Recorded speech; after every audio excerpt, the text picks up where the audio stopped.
Hi everyone. So friends, in our last lecture we discussed about @test instance lifecycle per method, and we also saw how lifecycle of a test class works when it is on mode lifecycle per method. So friends, in lifecycle per method mode, @before all and @after all annotated methods works differently. So in this lecture we will discuss about @before all and @after all when we have provided lifecycle per method mode. So friends, as we discussed in our last lecture that @before all in lifecycle per method mode is the first method to get executed. So what happens is we use this @before all annotation only on static methods which are part of our test class. And why we place it on static methods? Because they are called even before the instance of test class is created. So as it is a static method and it gets called before even the instance of test class is created, therefore its execution comes first even before constructor and @test annotated methods and other lifecycle methods. Also friend, as the name suggests that @before all, which means that it's a lifecycle method which gets executed before any other method. And also friend, it is called only once throughout the test lifecycle. Now why this lifecycle method is used? It is used for initializing the static resources such as database connection and server start, etc., and the objects which are expensive to create during each test invocation. So friend, let's say our test class has few @test methods which uses database connection.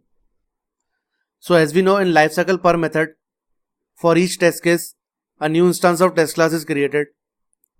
So in order to use database connection into each and every test method, we have to initialize those expensive resources inside the test methods. So therefore, to avoid that, what we do is we simply create a method, we annotate it with @before all, and we initialize our expensive resources inside that method, because we know that they will be called once throughout the test lifecycle and they will be called before every other method.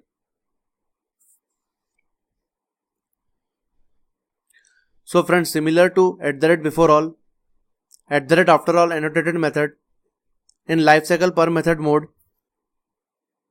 is used on the static methods, and as it is a static method, this static method is called at the very end by the framework, and as the name suggests, it gets called after all the methods have been executed, such as @test and other lifecycle methods. And friends, similar to @before all, this method also gets triggered only once throughout the test lifecycle, which is at the very end. So friend, inside @after all annotated method, what we do is we usually do the cleaning up of the expensive static resources like database connection and server stop, etc., which we might have initialized in @before all annotated method. So friends, in @before all, we usually initialize these expensive resources, and in @after all, once these expensive resources are used in our test cases, we simply clean it up. So friends, this was all about @before all and @after all annotated methods. We saw that why they are important lifecycle methods and how they behave in lifecycle per method mode. I hope you like this video. Thanks, have a nice day.